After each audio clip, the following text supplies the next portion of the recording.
My name is Eric Meltzer, aka Mr. Eon, aka Dick Starbuck, porno detective. Just the early songs I had heard, I guess, Rapper's Delight, and some of the early, like very early Run DMC stuff. I had a couple like friends who were like getting into that, and Grandmaster Flash and the Furious Five, and so as those records were coming out, it was like kind of this new art form that was bubbling up, and it was just exciting because you would literally go to the record store and know every record that was there. There was only like 20 rap records, so like you would kind of see, you knew what everything was, and you knew when stuff was coming out. And well, I have one memory of being at camp, like a day camp, and this kid had something, and I guess he had a Walkman or something, and he like put it on me, and it was like Apache or Jump On It, or it was one of those like or Rapper's Delight, and I was just like, oh my God, what is this? Because the first record I had ever had was my dad bought, when I was 5, a movie called Saturday Night Fever came out, and although that's not like rap, it was more disco-y, but it kind of had like that 4/4, 100 beats per minute type thing. That was when I was 5 in '77, and then just kind of being into that, getting up into like 79 or 80 whenever Rapper's Delight came out. Well, what we did was me and Milo were we've known each other since we were like 8 years old, and we kind of both had this liking for this music. And really April of '87, we had the Beastie Boys, Murphy's Law, and Public Enemy show, and it was the first time the Beastie Boys were really headlining, and Public Enemy was there, and it was really Public Enemy. We were like, oh my God, like what is this? And like they did My Uzi Weighs a Ton, and they did like stuff off their first album. But it's like walking into, it'd be like if you walked into Madison Square Garden and you all of a sudden heard something you'd never heard before, and it was at that volume, and there was 12,000 people there, and it was unbelievable. And then the Beastie Boys went on, who were a little bit more well known, but they were just coming up. The next day we went out and bought the Public Enemy #1 12-inch. And so that was April, and then in late May, we went to school together as freshmen in '87. We performed like rapping over that beat and a couple other beats at a talent show. I didn't think I was going to be in a rap group at that point, but I thought that, at least like we had the balls to do it. And then we actually went to college in the same city, and then eventually BU together, and in '93, I guess, is when we met in some way Bobbito. Bobbito the Barber, a.k.a. DJ Cucumber Slice. And we met him, and he actually came to like the dorm that Milo was at, and remember Milo was like, yo man, you could have rhymed for Bobbito, and I was like, oh my God.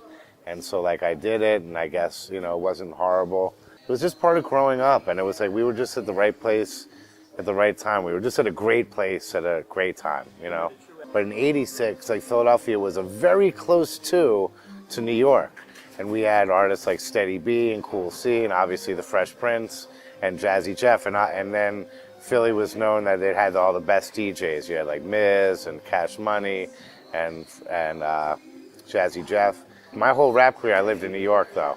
Like in '94, after college, I lived in New York from '94 to '06.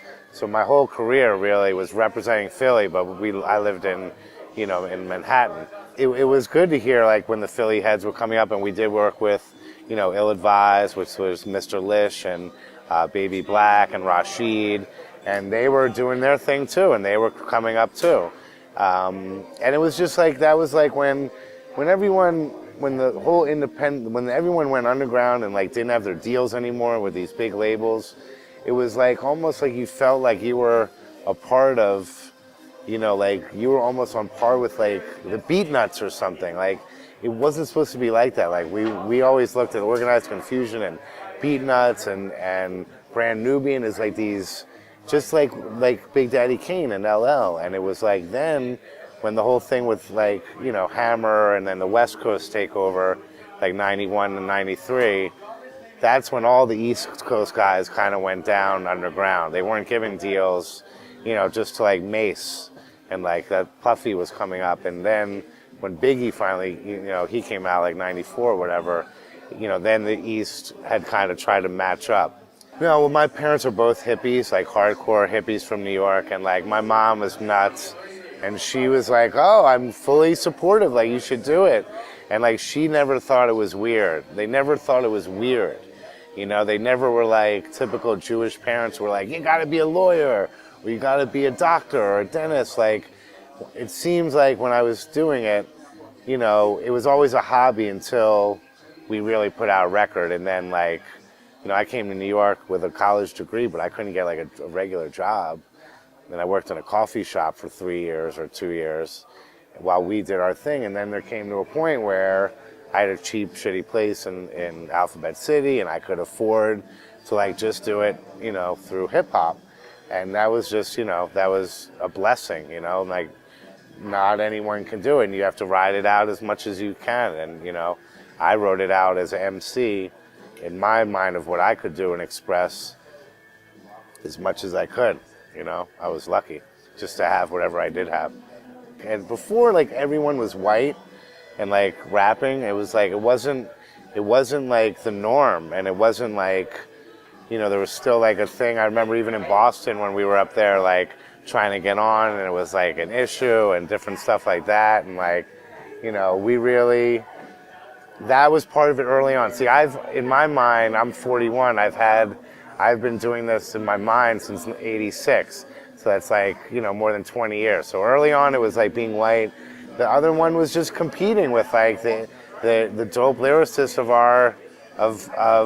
our generation. Like not talking about De La Soul and Q-Tip. I would never compare myself to any of those.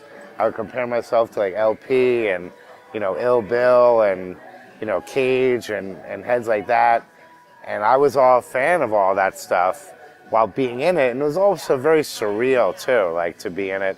So I think it was kind of overcoming the fact that we really could do it. And like, I remember we would do songs, and like finally we gave them the Fat Beats, and this dude Rich King, who was at Fat Beats in like 94, like or 96, he like, you know, we finally made a record that we could put out.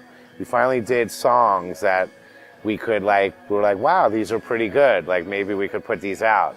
And that's, you know, 96 when It's All For You and Hands On, and, you know, we wanted to get some other heads on it. So like when LP came and, you know, like What for Hands On Experience, you know, it was like we wanted to have a couple known heads on there too, because we were like, who were we, you know? And we also eventually had that part of our formula was we never really had seen many MCs.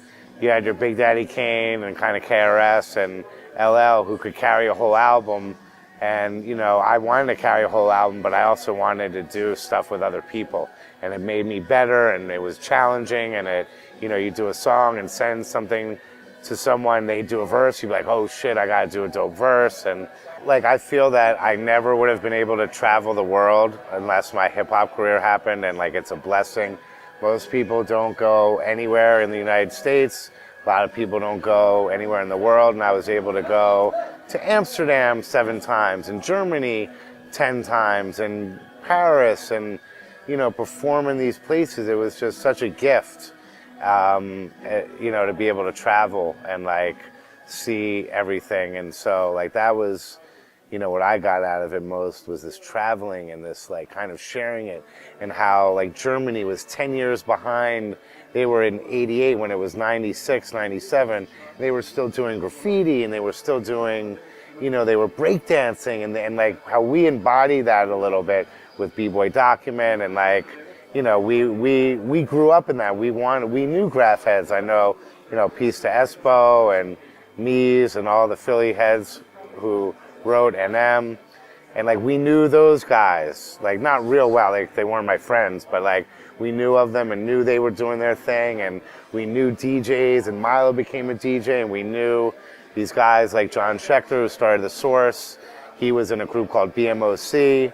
and he went to Harvard, and it was like, you know, these inspiring things that kind of said maybe we can do this too, you know. That I was in a Madden football game as a character, that we were able to do videos and be like, you know, on the air and prevalent, and like the fact that I still walk around Philadelphia today and, you know, heads like, not that many, but like, you know, some heads will recognize me and be like, yo man, I really like your stuff. Like I'm in real estate now, and like I had this one guy who's like, were you in the music business? And I'm like, yep. And like, it's kind of like, you know, then you talk about it, and, you know, with someone, I was like, well, let me guess how old you are. You're like 30 to 33 years old. And in 99, you were 17 to 20 years old.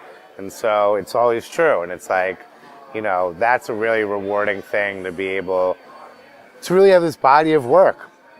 And like, how many people have like a body of work that like anyone gives a shit about? And then, you know, I'm not saying we were the best or I was the best in any way, but I feel lucky that I was able to do what I did for whatever amount of time I did.